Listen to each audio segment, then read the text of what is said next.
Jacob, thank you so much for the time and welcome to the Scorecard. Jacob, let's start from the beginning. Tigasan ka ba at paano ka nahilig sa volleyball? Actually, from Pasig po ako, Palatio Pasig. And then yung family ko po kasi, athletes po. Yung mom ko, national team siya before 1980 something ng volleyball. Tapos, after niya mag-volleyball, nag-football din sa national team din. Tapos yung dad ko rin kasi pro player din dati ng football naman. Okay.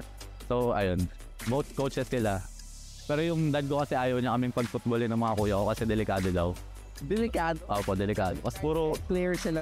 kasi puro injury po yung tatay ko ngayon broken clavicle yun. Tapos yung mom ko po kasi volleyball coach talaga. I see it. So, mga prep pa lang ata ako, marunong na ako mag-ligpas kasi tinuturoan po ako talaga ng nanay ko.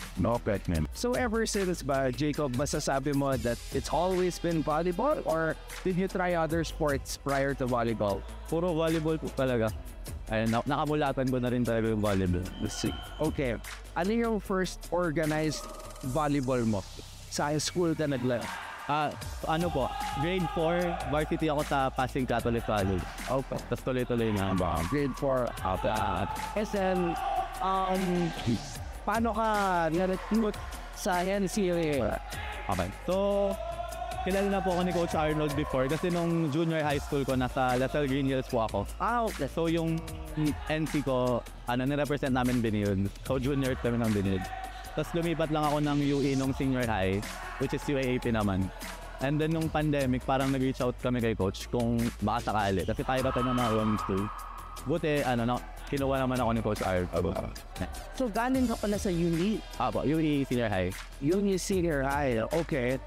Were there other options aside from Benilde? Ba't di ka nag-try sa UAAP school? Actually, may ibang school po parang hindi talaga nagkatugma talaga.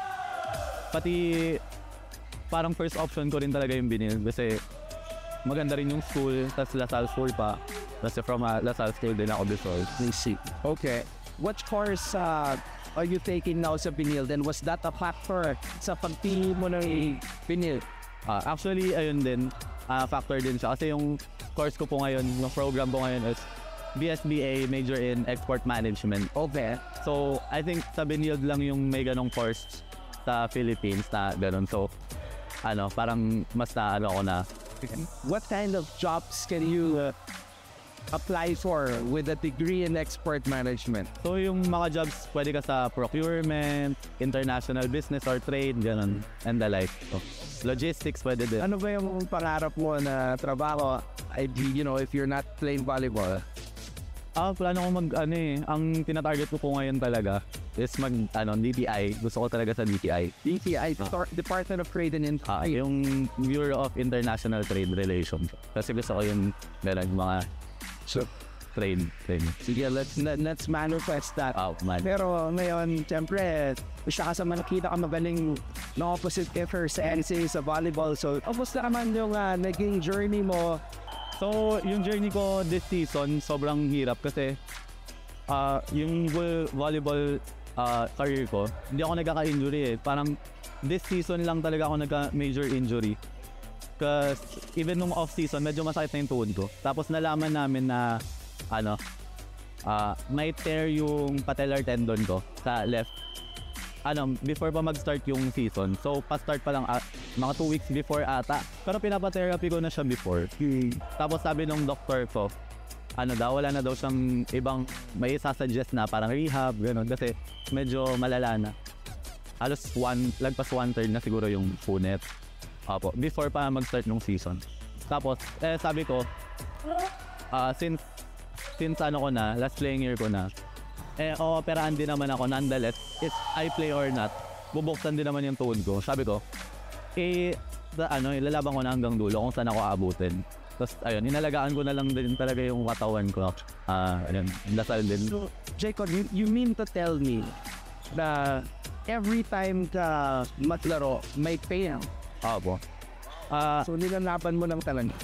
So, yung pain, pinakamasakit siya pag before, pag pa-start pa lang, tas after talaga sa masakit after nung game. Nararamdaman ko na siya after pag nag-alma mater team na ganun, parang di ko na siya mailakad ng maayos, ganun. Okay.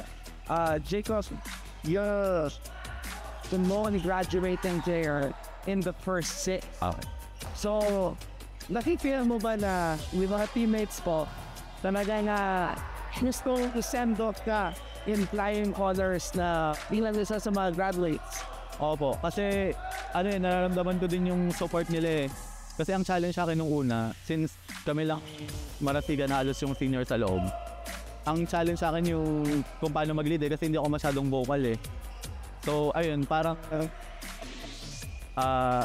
inano ko na lang, inisip ko na lang din na bigay ko na yung best ko kasi last ko naman na. Then, Do you feel like that in this season, you became maybe a little bit more vocal than you were in the previous? po.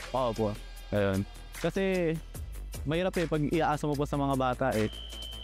Pero yung individual na malalakas talaga yung mga teammates ko kahit yung second 6 eh, kaya pumuntos talaga. So, ayun lang talaga. So you would say na one of the strengths of this team is yung lalim, kumbaga yung depth ng team. Opo, kung compare mo kami sa lineup namin last season, mas marami kaming pamalit ngayon na magpa-perform at magde-deliver talaga. Okay, Jacob, bilang na this is your last couple of matches, ilan na lang sa career mo sa NCAA, anong klaseng kumbaga maalala ang gusto mo iwan sa Benil, sa mga teammates sila, sabi o matasa? Parang give back to the student kasi sobra din yung support sa amin. We have Jacob Herrera from the Benil Blazers.